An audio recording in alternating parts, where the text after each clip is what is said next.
ang aking munting kaibigan.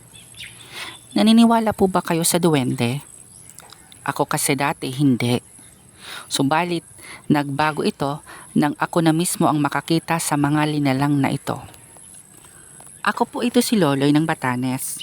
Ang ikukwento ko po ay tungkol sa aking kabataan ng panahon na nakasalamuha ko ang sinasabi kong mga nilalang. Mahirap lamang po kami. Ang tatay ko po ay lumpo at ang nanay ko naman ay sumama sa ibang lalaki. Dalawa lamang po kami ng tatay ko na nakatira sa aming munting tahanan. Working student po ako at sa gabi ko po piniling mag-aral dahil kailangan ko magtrabaho sa araw upang matustusan ang aking sarili pati na rin ang lumpo kong ama. Halos araw-araw po na ginawa ng Diyos ay hindi ko po ako nakaligtas sa mga taong mapanghusga at mapangmaliit sa kapwa. Nagtatrabaho po pala ako sa karinderya at may katrabaho po ako na tawagan na lang natin pong Enrico. Si Enrique po ay anak ng may-ari po na pinagtatrabahoan ko.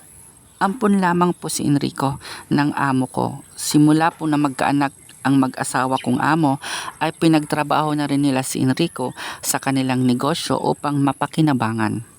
Si Enrique po pala ay isang bakla at may kinakasamang lalaki.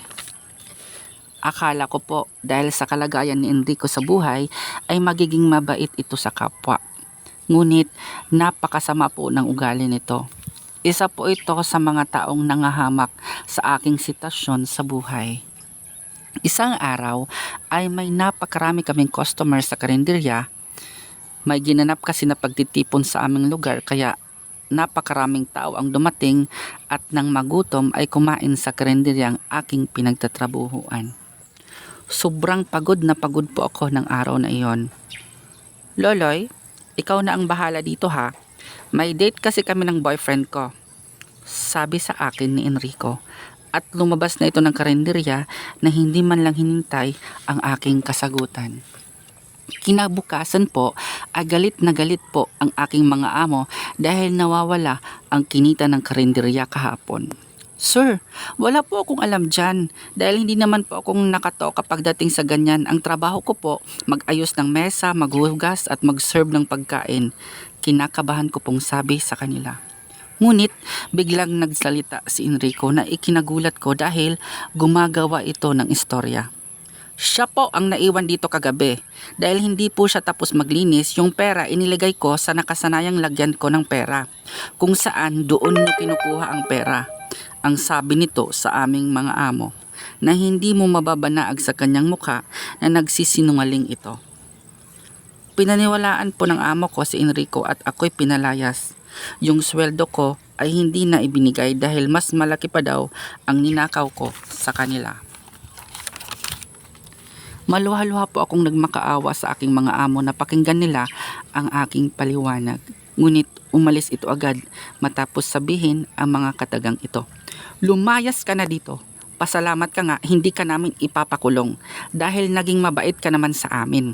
Ngunit pinakaayaw ko sa lahat yung pagnanakawan ako. Sobrang bigat na bigat po ako sa aking pakiramdam. Paano na lang ang pag-aaral ko?